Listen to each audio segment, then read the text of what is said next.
we actually got a lot of media backlash Yeah. because a lot of them arrived not great. Yeah. And then also us trying to explain the reason behind it. People, they just didn't care. They were just like, no, they're just not good. Did you manage to keep that going and fix that and move forward from that? Or how did that media backlash hurt? Or that media backlash definitely hurt. But I think because it was so aggressive, we had to just quickly suck it up and learn and change really fast. Cool. If we didn't get the backlash, I don't think we would have been so serious about changing everything. Yeah.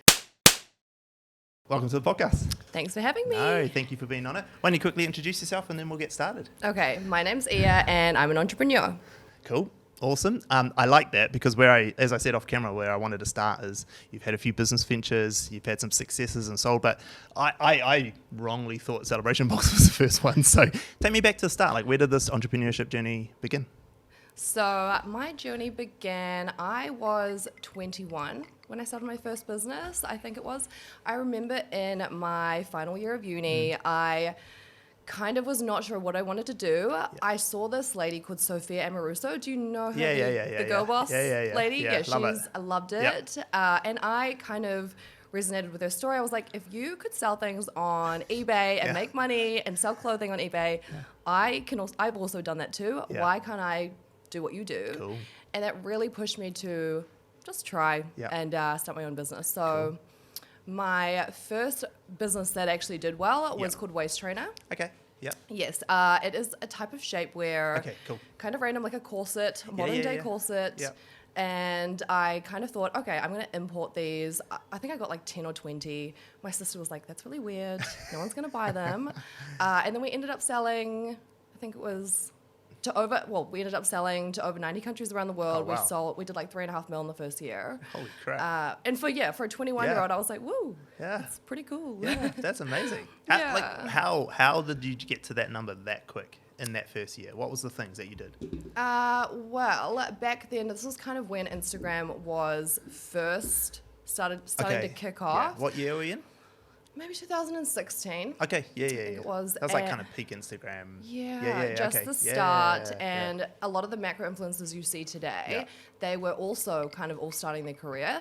It wasn't, I don't think it was even called influencer marketing. Not a thing. It was just people on Instagram showing off products and so I found the product through seeing somebody on Instagram sharing it. Cool. So I thought, if I'm buying it this way, other people are going to buy this way. Yeah. So I started reaching out to people offering product and going, in exchange, can you do me like a review or show it off?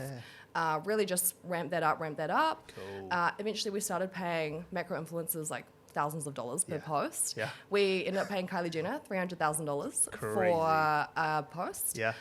And just really carried on from that. That's outrageous. Wait, before you even go forward, you're still 21 when you offered the 300K? How old are you at that point? Maybe 22. 22, okay. Yes. So how does someone, how do you think to go, 300K, this is a good way to give this to this person? Like, what was that decision? Tell me about that. That's crazy. We were actually, obviously we wanted to keep scaling. What we were doing was working. Yep. So we figured, how can we, take this to the next level? Yep. I was reaching out to celebrity talent agents, trying to find someone, and then their agency actually found us. Okay. They gave me this whole celebrity sheet of everyone's price list, like all celebrities you can think of. Yep.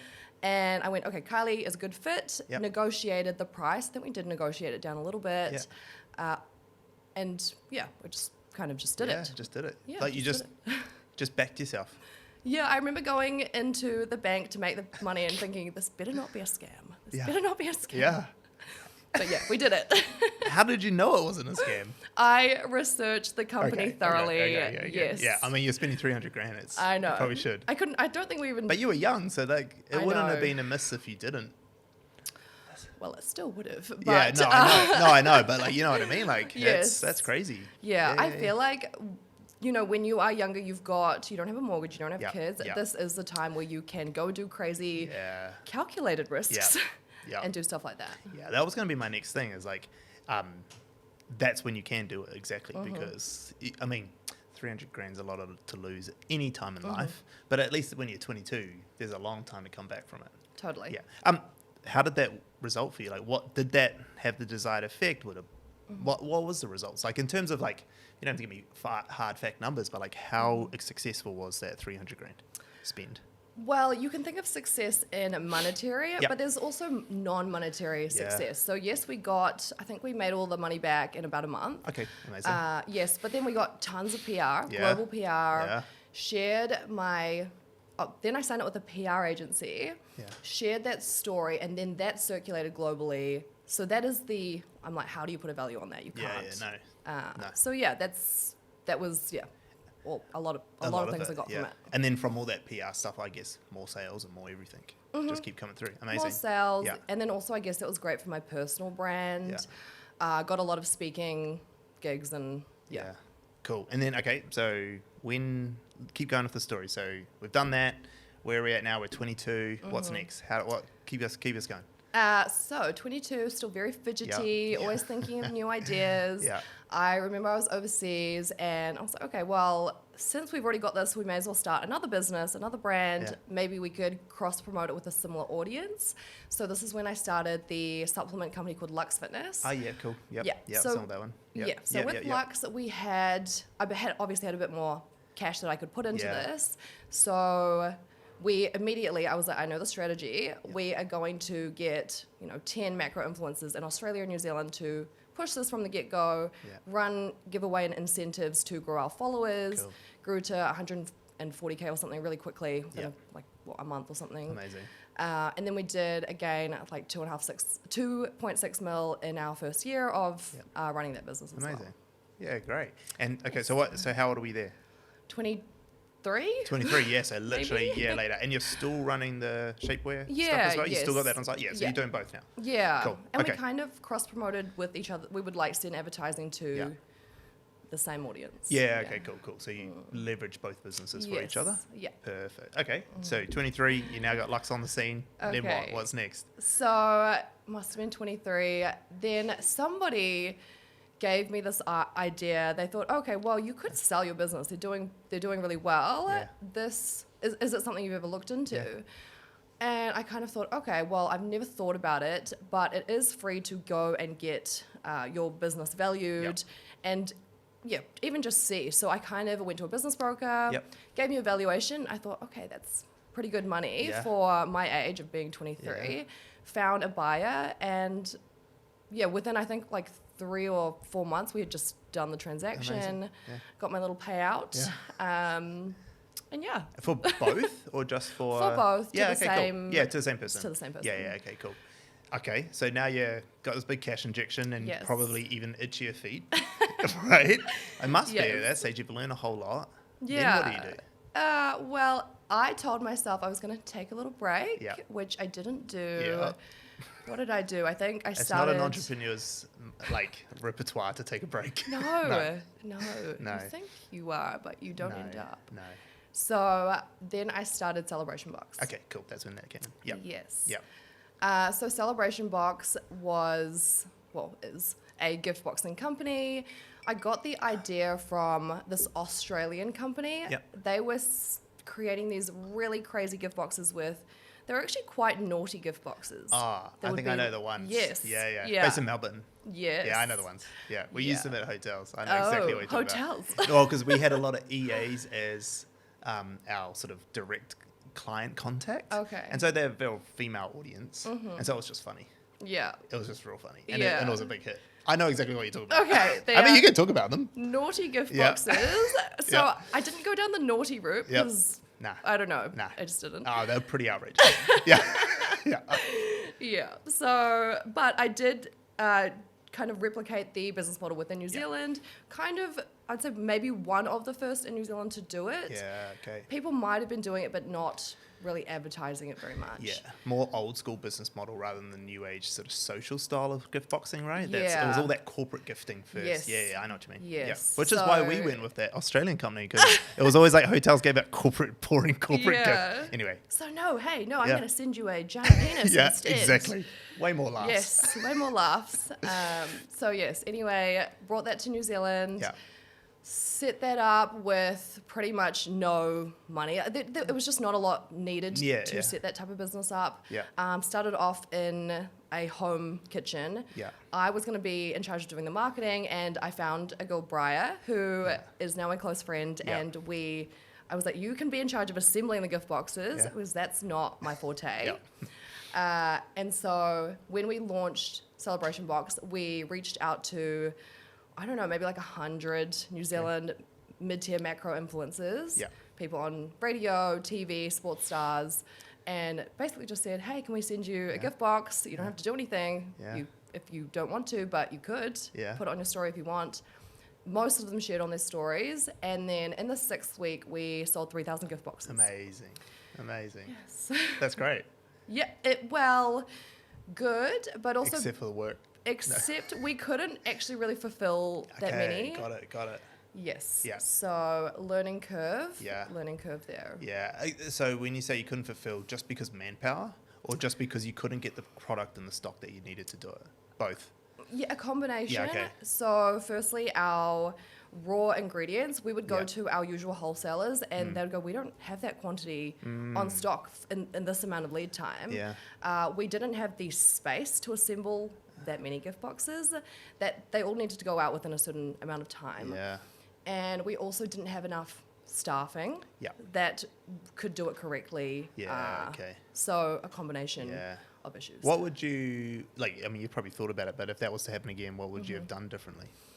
I think next time just cap the amount of sales that you could do, or just cap the amount. And just build hype on we're sold out. Yeah, and probably. run that sort of thing, Yes, because I feel like we definitely disappointed people of the gift boxes that we couldn't fulfill correctly. Yeah, and I guess they're giving them as gifts, so they're kind of timely thing. Yes. Yeah. Okay. Frustrating, because we actually got asked, why didn't you just refund people? And we thought, well, it was for a special occasion. If we refund them, they don't have another option. Yeah. Yeah. What was the outcome? Did you manage to fulfill in the end, or what was what happened? The outcome, so the week that we had to fulfill, we were there. I think we all did 70-hour weeks that week, trying to get everything out, and we actually got a lot of media backlash because a lot of them arrived not great. And then also us trying to explain the reason behind it. People, they just didn't care. They were just like, no, we didn't.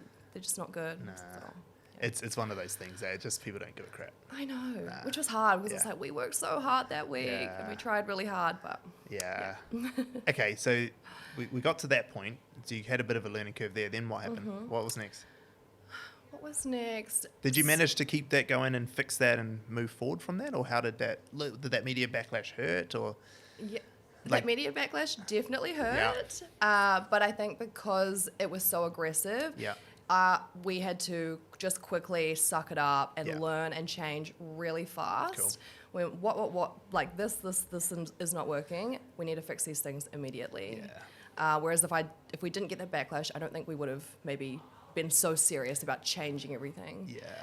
Yeah, it makes sense. Okay, cool. So now we've got Celebration Box going. Okay. You've sold the other two. You've learned from your mistakes. Then where to next? I feel like I'm kind of forgetting now. I'm like, what else happened? So that negative media was pretty stressful for me. I think that was one of the hardest things I have had to do. You feel like everyone is like hating on you. Like, I don't know if a lot of people I don't think were even knew about it or involved, but you feel like everyone in New Zealand hates you. Of course, especially when it's in the media. I know, and they were so aggressive. They did, I think, like 4 or 5 articles on it and kept calling me. I was like, block, like, stop calling me. Why do you think they made such a big deal about it? Is it because of the publicity that you had good previously around? Yes. So one of the... It's a gift and the curse, media. Oh, I know. One of the... what's it called? One of the ladies that was writing the articles, she actually called me one day and was like, congratulations, you were trending #1. And I was like, that's a good thing for you, but an awful thing for me. But that's like, that's her job, and that's why they kept doing it. So that's crazy that she congratulated you on that. I was like, stop calling me. Stop calling me. It's one of the reasons why, I've said to my team, we don't need to be of the media. Like we can control our own destiny by just keeping it to ourselves. So like good and bad stories we'll keep out of it. Yes. And like if they ever, it's like, nah, like they need even like awards, anything. Just like one of our clients won an award this year and we're like, we're not talking about it. Okay. Like, we're just never talking about it. And the thing was is that we get to control all our futures on our own socials.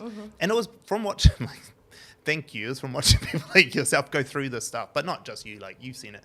It happens everywhere, right? Yes. People get ripped through media. Media are assholes. They don't care. I mean, it's their job, like you said. Yes. It's their job. They're not really assholes. They're just she actually did a really fantastic job and got a trending news cycle. But for the people who are the brunt of it, it's fucking devastating. Yeah. Yeah. Okay, so how did you deal with that? Because that's not easy. It's not easy. No. And you were young, right? What were you at that stage? 24? 25. 24, 25. Yeah. So not easy for a 25-year-old. No. I feel like because I have quite a... I don't think... I have like quite a hard personality. I'm not super emotional, I guess. And in business, I think you almost do need to have that. Because if you do get emotional, it will really affect you. At the start of my journey, I used to get emotional. And if I got backlash from people, I would think about it all the time. And I feel like over time, you build this resilience. And you have to. Because otherwise, you will have a mental breakdown. Absolutely. Yeah. I found that, so my career started in hospitality. So I used to run hotels for a living before this. And I'm so glad I did. Yes. Because, I mean, that's all you do in hospital is get yelled at. So the thick skin that you get from having that constant, like, fix this, fix that. But to your point, so you had that early on because you were spotlight for a few years by that stage, 4 years. So that you say that helped at that point? Because you've had a bit of resilience, it could have been worse, but you're still tough. Yes, definitely. I think because I was resilient, I kind of didn't block it out, but I was like, hopefully this is going to get better. Hopefully things are going to, this is not going to be forever. Okay. And how did you rebound from that? What did you rebound? I think just actually improving Celebration Box and building up this database of people that really love the brand. I had a look on it the other day. I think they had like 10 or 15,000 reviews, and I know they've done like 100 or 150,000 orders or something. So I'm like, that makes me very proud of the business, and I have recovered. I recovered from that. And that's it. I was saying that to a guy yesterday that came in to see us, that you'd just be so good they can't ignore it. Like, you know, that's the best way to fix bad publicity, right? Just prove them wrong. Totally. Just keep going. Amazing. So what about Title Hair? When did that come into play? So that came into play, I remember it was when COVID happened. We were trying to launch the December before the COVID lockdown in Feb. And obviously that hindered our progress of launching. So we probably launched properly as soon as all those lockdowns were over, like April or something. Didn't get much traction until about July, but we were trying very hard for those first few months. So it doesn't matter if it's a new business. I feel like it's still hard to get that traction. Absolutely. And it has since, obviously. And what did you attribute that to after that lockdown period? Like, how did you get it pushing? Going? I guess always kind of the same strategy. An e-commerce base, and then really focusing on influencer marketing. We would do macro influencers for widespread awareness. Your micro influencers in mass for the content creation and also awareness. And then we would also run the UGC as advertising, as paid ads. What else do we do? Try a little bit of Google ads, just the normal mix. And also Tidal got into over 300 retailers. Oh, amazing. And that, I think like a year, the first year, got into heaps of shaver shops in Australia. And we've keep going from there. Another amazing. one. And then you also have the agency. Yes. So in that, I also had a marketing agency, which I've now sold. Okay. That Is that public too? Do I know? Yeah, I yes, haven't seen that. Okay, cool. Yeah, I know. I sold that in August. Oh, okay. A little while ago.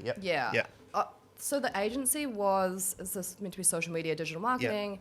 I only really started it because of people keep asking me Yeah. if we could do it for them. You're doing it so well, they wanted you to help. So I thought, why not? Yeah. Just also Add do another that. thing to the plate. Yeah. Yes. But yeah. Yeah. And so how long had you ran that for? We only would have picked that up maybe a year after we started Tidal, I think. Only really got into that. Okay, cool. So 2 years. Am I missing any businesses? No, that's it. Yeah, perfect. So you've had all these, you've still got two. It's on your profile. They're still the two you run. I've just got Tidal. Oh, okay. Now, Celebration Box has gone too. Yes. You sold that as well. Sold that as well. Oh, okay. Yes. And that's recent or a while?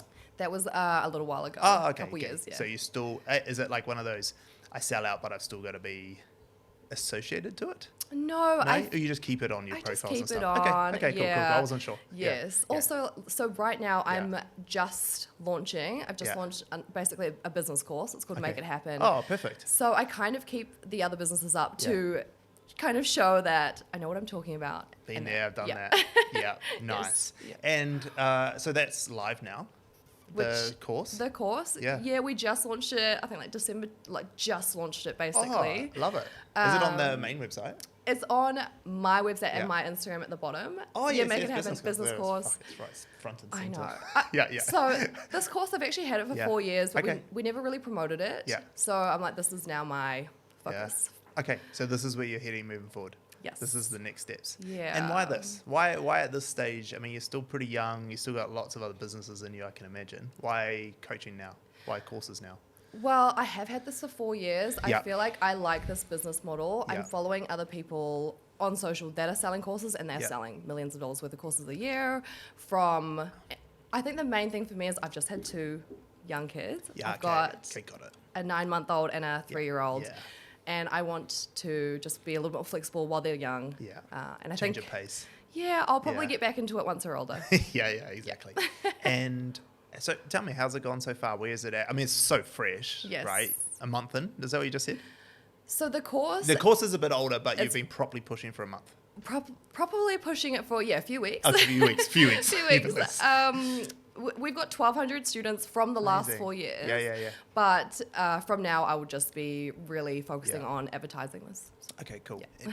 Tell me a little bit about this, because this is one of those ones, this sort of business model that lots of creators or lots of people are like, oh, this is the easy one to do.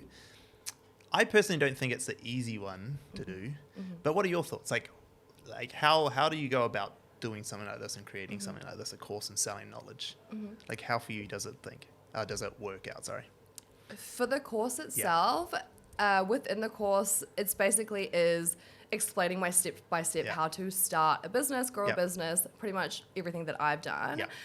For me, I think it is a little bit easier because I have so much social proof from my own results from the business. And also a few of my students, they've actually gone on to have really successful businesses, which is cool. Oh, that's the best promotion. Totally, I know. So I never actually reached out to them. They reached out to me and was like, you can use the screenshots of my sales to sell your course because it's done so well. Amazing. So that's cool. But the good thing about the course is that I can just do it from home. I don't need a lot of team, don't need huge overheads, which was one thing I found frustrating with agency. A lot of staff, a lot of... Look at these bastards out here. There's heaps of them. I know. So when I was pregnant and on maternity leave, I found it difficult to manage without me being there physically. Do you find it like... because you started entrepreneurial journey pretty early, and which means that you didn't you learned on the job, right? You 100% learned on the job. How did you go about that leadership journey through that? Because that's the hardest thing of business when you start getting staff is the leadership side of it. I was quite fortunate because my career came through hotels, and so I got a lot of training with it. And so when I started this business, the leadership, I found that the leadership side was actually the bit I loved the most. But for a lot of entrepreneurs, that's not how they start out. They start out just no, I'm really good at doing the thing. So for you, as you went through this process, how challenging was that for you to start finding the right people, getting them to do what you needed to do, and then also being able to lead those teams? Did you find that challenging throughout the period? And if so, how did you manage to get through it? It definitely is challenging. I think when you start to scale, particularly with your team. I've been very lucky with my team. I think you can always tell when someone's very hardworking and just really enjoys the job. And I've pretty much mostly had those types of people in my teams. And I think also if you are a really good role model to them in terms of like you also work hard and you put in the hours, they see that and they replicate it and you've got the same vibe. Versus if you didn't do that, they like, why should they do that? Yeah, exactly. And from that perspective, like, so was there any challenging times throughout that leadership process that, like, I mean, realistically, like you had to teach yourself leadership, right? Like you didn't really have that from anywhere else. Like, were there moments in that time that you found real challenging that like you didn't know how to get through? Like, especially when the media was doing stuff, like how does that all play into that? Other people, you're paying their mortgages essentially, right? I guess I've not really thought about that, but yes, I guess so. I don't know if I'm a great leader. I don't actually know. It's a hard question to ask, like who can really answer that, right? I like, know. It's hard, but I don't necessarily think I am the best leader in terms of, being a leader, but I feel like I'm good at delegating and making sure that everything is working in the business. But I'm not sure communication-wise if I could say I'm the best leader. So then how do you have the confidence to, like, when did you hire your first person? 21. Okay. Yeah. So as a 21-year-old, before you give away 300K to Kylie Jenner, how do you have that confidence to start hiring people when you've never done that? Like, you've never had that ability to learn to be a leader. Like, where did you get that confidence from? Did you just go, I need this thing done, so I just get someone? Like, what was the process that went through your head? I think it's more like I cannot manage everything and I need somebody to assist me, to help me. And then you've got to make sure that the numbers all work out. And that's pretty much it, I think. Just making sure it's going to be a cash flow positive ultimately, that you can afford to have this person and that they're going to bring value to your team so that you can focus on other growth aspects of your business. So for you, it was a bit of a no-brainer. Like, this stuff needs to happen. We can afford it. Bring them in and do it. Definitely. So the reason I asked that is because, like, I'd say like 80%, 90% of people are listening. Like, that's not how they think. Like, I have people all the time. I think the way. This is why I thought you thought the same way I do. And hence why there's a team full of people out there, because there's work to do. I don't want to do the work. Hire people, bring them in. I mean, I'll do it if I have to, but like, I'm better doing other things. That's not my specialty, right? But like, just yesterday we had a client in. We're trying to help them with like scalability. Like, their content's going really well. Everything's going good. But they're like, but I can't, like, it's just me. And I'm like, you need to hire people. Like, you need more people. Like, the guy's turning over 800K and on his own. And I'm like, you need to hire people. But he's too scared to do it. And he's just like, what if this happens? What if that happens? What if, they don't deliver right? And I'm like, you fix it. Like, you get in, you do the thing, you work it out. And like, I think something else is that they'll never be, you can never expect them to be you. You can just like set an example of what you do, and hopefully they can do the best to their ability, right? Totally. But that's like, I think it's a real interesting point, because a lot of like, especially creators that I meet, they're solos for life. But then they go, oh, I want to, like, they'll see people like you, or they'll see me doing stuff, and they'll be like, oh, I want to do what you're doing. I'm like, you need people. Like, you can't do it on your own. You can't. No. Even if it's like, I think for efficiency, you need people, and everyone just does what they're good at. Even the course, like you say, it's pretty lean. Is it just you? Well, some of my team members are here today. I was going to say. And we work together to, I guess, make sure everything's good. They see things I don't, and I see things they don't, and it works really well with multiple people. And that's what I was thinking, right? And I knew that. So, like, even something like this where a lot of people think, oh, I'll just do a course, it'll be easier. I'll make an e-course and I can just sell it. That's not even how it works there. It's better and more efficient if team are around, right? Absolutely. And you have some people on board. Yeah, definitely. Okay, well, maybe we should probably also address the TV side of things. Okay. So tell me about that journey. How did that, like, just tell me the whole journey as if I don't know anything about it. Okay. So tell me where it started, how you got into it, your feelings about it. We'll just go deep dive into it. So when I was in my very depressed stage because of Celebration Box and I thought everybody hated me, luckily... Was that the stage it happened? I did not know. Okay, let's go. So luckily, the positive out of that was I actually, because I was so popular in the media for all this trending negative media, I actually got approached by Warner Brothers and they just reached out to me and said, hey, we'd like to make a TV show. We don't really know what about yet, but we want you to be in it. Maybe we can bounce some ideas. Yep. So they kind of came to me with a loose idea that it would be business related. Yep. And then we went in there, did a couple of, I think, like, not interviews, but just chats with the team. Yeah. Got a contract, and we got a TV series that called Boss Babes, which is started off airing on TVNZ On Demand. It was for their On Demand platform to push that platform for them. But then it also actually got picked up by Hey You UK, Hey You Australia. Which is pretty cool. Yeah, that was awesome. Tell me about that experience. Like, it's quite a cool concept too. If you're going to do reality TV, it's quite a cool way to get into it, especially given you're an entrepreneur and I self-identify that way. But like, what was that experience like? Like, you've just gone from, and I didn't realize that was the time that it started, you've just gone from trending negatively to going, you know what, let's double down on this and do more. Like, how did that play out? Tell me about that. Like, there must have been more to that story. Like, you're now full front and center in all the media everywhere. How did it affect the negative stuff? And then also, did it swap to positive things? That definitely helped turn things more positive. I think because the show was received really well and people actually ended up liking it, and we tried to make it a bit funny. And I think within that show too, you could see my personality, that I'm not some evil, mean businesswoman, that I'm just like a normal person. So I think that definitely changed it to my publicity to overall be more positive. Okay. And what was the experience of just like being in the spotlight all the time? Like, how did that, because that is a bit different from just like social media spotlight, right? And get some news articles. It's a very different thing to be like, here's my life on TV. How did that feel? Like, what was that like to have that happen to you? And what was some of the, I guess, like ramifications from public perception of you? Like, what changed? Did anything change, or for you was it like, it seems like the reaction of your face is going, nothing changed, I'm just a weapon, and I just went on doing awesome shit. Okay. Which is cool, because that can be the story. Is that what it was like? You just like, this is just another thing? I think I did think this is just another thing. Yeah. This might sound weird, but when I was younger, I think like 15 or something, when you manifest things and you're a teenager and you're manifesting your life.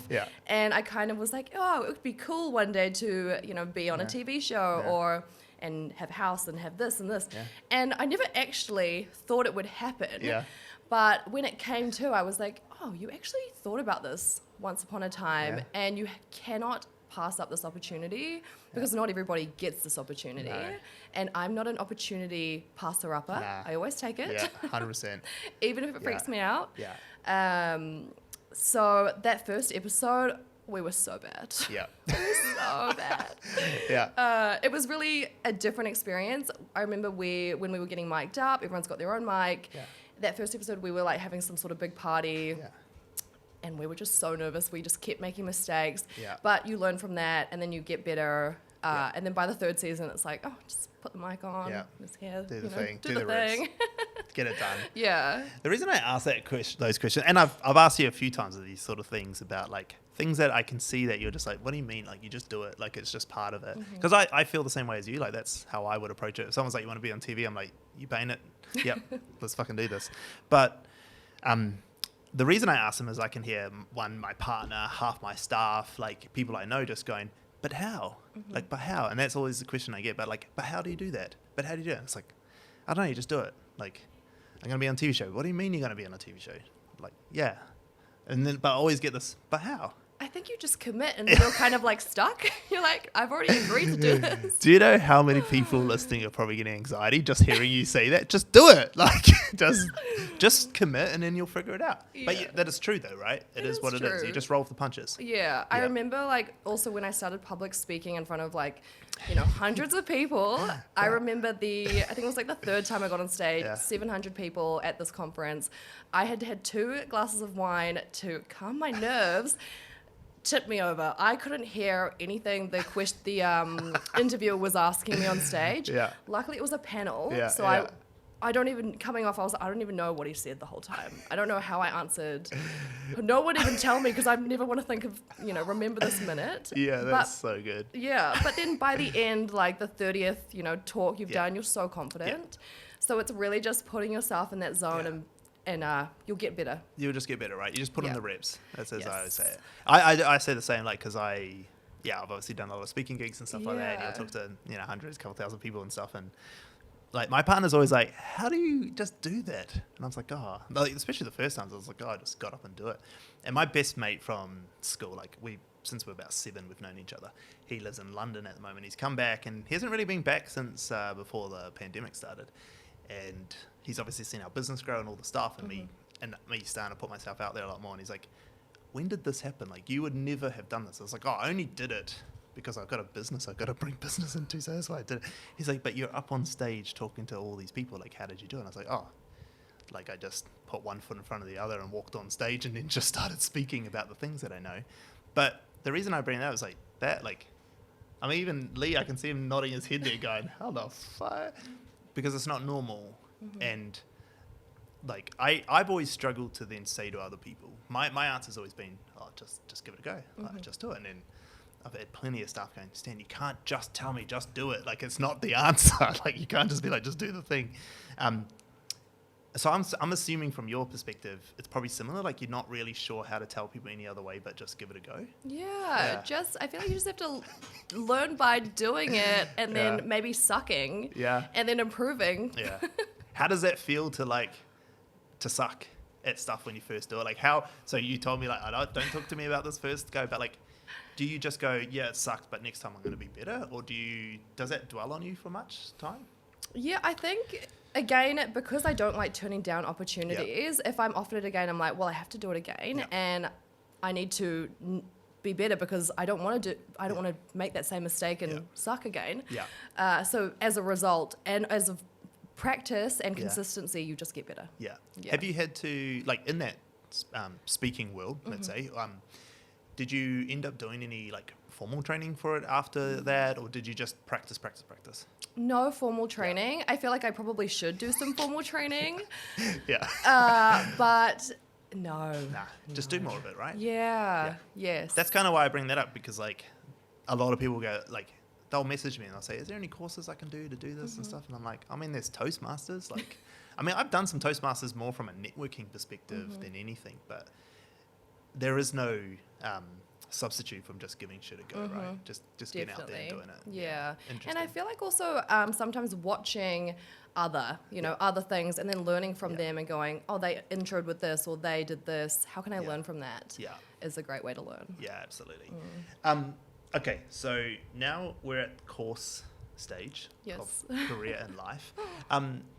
What do you see this doing? Like, is this like a buy you time, or is this like a big thing you're going to scale? Like, what do you see this business becoming or doing?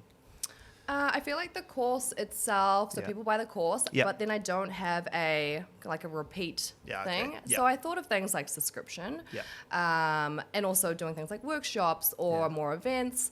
There's always ways to expand, of course. But also I'm like, the reason I did this is for the flexibility of me being able to work at home, no overheads, no staff, while I have these young kids. Yeah. So for me, I don't know, I might do this for a little bit. Yeah. And when I have the opportunity to, I might, do things that are more extensive or, a little bit more. Okay. Yeah.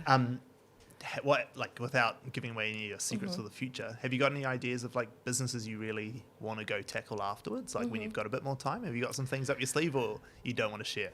No, I'm happy to share because sometimes people are like to me, oh, they want to keep it so secret. I'm like, do you know how many people are in the world? How many consumers are in the world? Yeah. You're not going to every business can make money. Yeah, exactly. Yeah. So the same way I think. Yeah. I know. Yeah. How many agencies are there in the world? Why would you start an agency? I know. But Yeah, and people are always like, "Oh, you're entering these saturated markets," but I'm like, I know how to do good marketing. Yeah. So I'm gonna beat everyone else. Yeah, exactly. Yeah. So now that I've had kids, I have realized that people will spend money on kids stuff, even if they have very limited disposable income, because I've had to keep buying stuff for the babies and the kids, even when I'm trying not to spend money. Yep. So kids, people still get married, even when there's a recession. Weddings still happen. I know. And then also things like rental, like maybe like event hire rental or any rental. I don't know. I'm like, just lots of ideas. Just lots of ideas. Yeah. To be honest, you can make any business work as long as you, as long as you find a way to beat at least carve your part of the market out, right? Yeah. Carve your part out. Yeah. It was the same with us. Like, I knew when we started this business that I was never going to be able to take on social media management agencies. I was never going to be able to do performance marketing because I couldn't be bothered looking at data. But what I did know at the beginning is I knew LinkedIn really well, and I'd used it in hotels, and I realized that very little people were actually building brands on LinkedIn. Like, it just wasn't happening. But I realized like how much money we were making in hotels by doing it. Like the EAs that I talked about, I built all those relationships through LinkedIn with them as a hotel GM.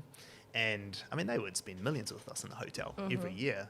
And so that was like, I'm not going to be able to beat all the agencies. I'm not going to be able to do that. But there's like this little bit of things that the only people serving the market were like the LinkedIn lead generation gurus, like going, hey, do you want us to get your inbox full of leads? So I was like, how do I do this differently? What did I do to do it? Well, mine was to build my own brand on LinkedIn, and then that's where it was. So it's the same thing, right? It's like, how many courses are there out there? But which niche can your course fit in? And why would people trust your brand over others, right? Definitely.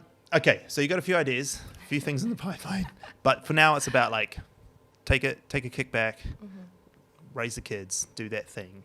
How do you see that playing out, like with kids? Like, because that's obviously your life's obviously changed. Like, you've gone from this high flying business entrepreneur woman to like still that, but with kids on the scene. How's life changed now? What's different? Outside of the obvious, obviously, but what's different for you personally? How do you feel and change? What did kids do to you? I'm absolutely exhausted. So that's the number one. But also, I've had to turn down things. Like last year, I think I turned down a couple of things. I was offered to be flown to Aussie twice, one for a speaking gig with like the Culture Kings founder and all these. I was like, no, I don't want to like pass that up. But I also have a young baby, so I have to. And then. Yeah, also there was someone offered me an opportunity in Australia while I was very nauseous during pregnancy, so I was like, I'm just going to pass on that. So it's annoying. You have to give things up. I think if you had help maybe from your partner and if they didn't have a very full-on role, it might be different, but my partner also has a full-on role. So I've had to just, cut my amount of work. And even now, previously I might be working, 12 hours a day for fun because I'm like, what else have I got to do? But now I can't do that. So I'm lucky if I can get in 7 hours a day and then sometimes maybe a couple hours when they're asleep at night. So that is also frustrating. That is the funniest thing. Oh, I can only get in 7 hours a day plus maybe another 1 or 2. That's like, I can only do one full-time job. Not 2. I love that. That's me. I laugh because it's me, but like, that is still hilarious. I feel like when you love it, it really isn't work. It's like it's not. It's actually kind of fun. It's not. And then people just don't get that, right? Did you have that a lot in life? Like people go and slow down, like you're 24, like be young. Like, did you have that sort of like from friends and family going, mate, you're trying too much? I've definitely had people say, you've done in a short amount of period what people do in their lifetime. So I've had people say that to me. But I don't know why. I just love doing so many things. So you've just like, you haven't had a lot of people like, so I'll give you an example. Like I always have constantly people going, you work too much, you need to take a break. And I'm like, if I take a break, all that's going to happen is I'm going to think up 10 new business ideas and want to start them, right? So like actually it's probably more healthy for me to just stick to this one and do one really well, because I'll just have too many in my head and I'll want to do too much. But you don't get a lot of people like saying, hey, you're going to burn out if you keep going like this, or you're going to stop. Did you ever get much people, or everyone's just kind of like, look at this Wonder Woman doing all the things she's doing? I think they do let me just do it, but I've definitely been burnt out in multiple points of my career. Yeah. I think that's sometimes the tipping point for why I want to sell a business. Okay, got it. And then I sell it and I'm like, okay, let's do this again. Yeah. So tell me about those points. Like when you burn out, what does that mean to you? Like what is burnout for you? Because it's slightly different for everyone, because everyone experiences things their own way. So for you, like at those moments, what did it look like? I think it's just like when it's overwhelming and you're not excited to be working on your business all the time. You kind of know like this is probably a little bit too much. Yeah. I think that's a really interesting point. You're not excited. Yeah. Claire, my partner, always says that. Like if I ever hint of like thinking I'm bored or not excited by it, she's like, oh fuck, he's gonna burn it down, he's gonna set it on fire, you know, like because throughout my career in hotels, that's kind of what it was. Like I had 12 jobs in 11 years because I'd like do it, fix the hotel, because that was my job in hotels, is like, Stan, go in, this hotel's fucked, go fix it. And then I'd fix it and I'd be like, okay, I'm bored now. And then I'd do dumb shit and then my bosses would be like, okay, we need to move you, you're about to do some really dumb shit in this place, we need to put you to the next challenge. So yeah, I think that's a real interesting point for entrepreneurs type people that they should know about, because I don't think I knew that a few years ago. I think Claire was the one who had to point it out to me, to be like, it's when you get bored and you're not excited that you start doing dumb stuff, and you're actually even more exhausted and tired because you're like trying to get up every morning to do something, and then you take it out in other ways. Totally. Yeah. You So just that's lose your love. You lose your love for it. Yeah. I'm lucky with this business. Like I've been really lucky that the business has naturally evolved a lot as we've grown and done new things and done more exciting stuff. So, I mean, my staff are listening to touch wood, I'm not bored yet, guys. I'm not going to burn it down. But what I like about this business and where we're at now is like, it's going to be it's a machine now that when I am at this stage, which I'm nowhere near actually, but if I am at the stage of like I need to do something new, I've got the machine to push it through. Kind of like yours was the opposite. You could do the thing, but then you built the agency because you've done it. Mine's more like I've got the agency now, I've got the platform to do the other things that we might need to do. So interesting, that's cool. Okay, well, look, we're like 50 minutes in now, 50 minutes in. So what I wanted to go into is like a few little things. I wanted to ask you some questions. Like in New Zealand, of all places in the world with businesses, what do you think, what's like top three mistakes you see businesses doing right now? Mistakes? I think the first one is when they are not utilizing social media avenues and digital marketing avenues within their business, where they just don't want to do it because maybe they don't understand. I'm like, you are missing out on the platform that people are on every single day. Massive. That's huge. Especially in New Zealand. It's just like that. I was like, nah, I'm fine. I know Jack down the road, he'll be my client. I know. Sometimes, like when we had the agency, I would have meetings with businesses and I'd tell them the benefits of everything. They'd be like, I don't want to do it. Well, why did you come to me? Why are we speaking? So not enough leveraging the tools that social media and digital marketing allow us to do and scale with. What else? What are the things people aren't doing that they should be learning from this course? Like what are those mistakes or things they're not doing?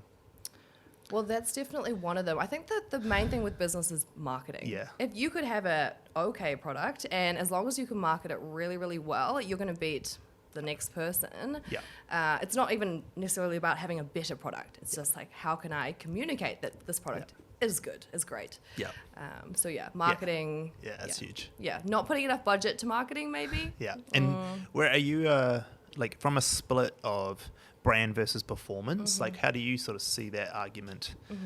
Do you have a split in budget, or do you have I'm only doing brand or only doing performance? Like, what's your split there? How do you look at it? What do you mean performance? So like any ad-based stuff, any paid media based stuff versus organic content push. Organic. Yeah.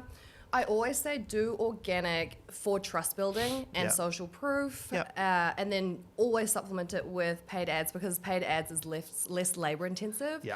So you could, scale up so much faster. Yeah. But I think they work hand in hand. Yeah. I don't think if you just run paid ads, people don't trust your paid ads. Yeah. If you just do influencers, it takes way too much labor. Yeah. Do you have a sort of if I was a business and I sort of wanted a rough guideline of percentage split of my marketing spend, what would you say percentage to paid things and organic stuff? I probably would put more into, I don't know. Let's say it's an e-commerce. Let's say it's e-commerce, because that's probably very different to a service-based business as well. So an e-commerce style FMCG product. Previously I probably would have said split, but I feel like paid, it's been funny in the last couple of years with all of the changes. So I'd probably still say half. Yeah, 50-50. And then scale up based on what's working. Yeah. I always tell people, do not set a budget, because your budget is going to limit you. If something's working, just push it up. Put more money on it. Put money into it. Yeah. It was that old thing of this is giving you a 3-to-1 return. But nah. I don't want to put any more into it. So. I know. So that's your budget. I'm like, no, that's limiting you. In hotels, I found it real funny. So you would get these numbers from digital marketing agencies, and as GM, there's only so much you can do as a GM. You got to go to the owner and be like, hey, I need more budget for this. But I'd say I'm literally printing you money right now. Give me more money. Give me $100,000. You'll get 300 back. Yes. Or whatever it might be. But they don't get it and don't do it. Tell me, in your thoughts, if you think about social and just marketing in general, what do you think is the biggest opportunity coming for people 2024? What should people be really looking at, focusing on? Focusing on, your organic content strategy, having really value-based content, stuff that's likely to trend. So you think what are people going to send to their friends? What are people going to save? Any content like that. Yeah. Obviously, your influencer marketing is just going to keep going. Always do the influencers. We do macro influencers and then try to do mass micros. So we'll contact 100 micro influencers to try give product out to every day, every couple of days. And then your paid advertising, always you just need it. Always on in the background. You just have to. Yeah. And do you look at that as that's the conversion piece? The paid stuff, or just part of the puzzle? Part of the puzzle. They all work hand in hand. Yeah, of course. Anything else you want to say? Anything else you want to push that I haven't brought up? No, I think I've... Girls in Business. Girls in Business. There we go. See, this is why you bring your team, because they keep you on track. I forgot. Tell me about Girls in Business. Forgot about one of the businesses. Yes. Okay, Girls in Business is, I guess we've got a group of 50,000 women in Australasia, and we put on a conference every year. Sometimes twice a year. Really fun. This year, the conference is for 700 people. Amazing. Really cool lineup. Tickets will come out soon. So when is it? See you. The event is in August. In August. Yes. Cool. What date? Do you know? Have you got a date yet? 31st. 31st. Viaduct Event Centre. August 31st. Viaduct Event Centre.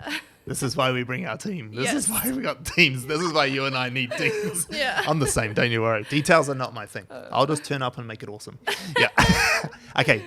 Why should people come if they haven't seen it before? It's a really fun day. So every year we have a lineup of businesswomen or people that are just good at what they do. Come and get inspired. You meet heaps of people. So you're going to meet 700 other people this year. It's just fun. Is it for business owners only? Who's the demographic that you want there? You could be a business owner, but you could just want to learn more about marketing. Could just want to be inspired, or just for the networking aspect. Cool. So it's anyone who's just interested in that world of business, marketing, things like that. Their career. Yes. Awesome. All right. Anything else that she's missed? Are you sure? Yeah. Let's make sure we got it. Awesome. Thank you so much for coming on. It was really great to speak to you and meet you properly. And we'll see you next time. Thank you. Very fun. Awesome. See ya.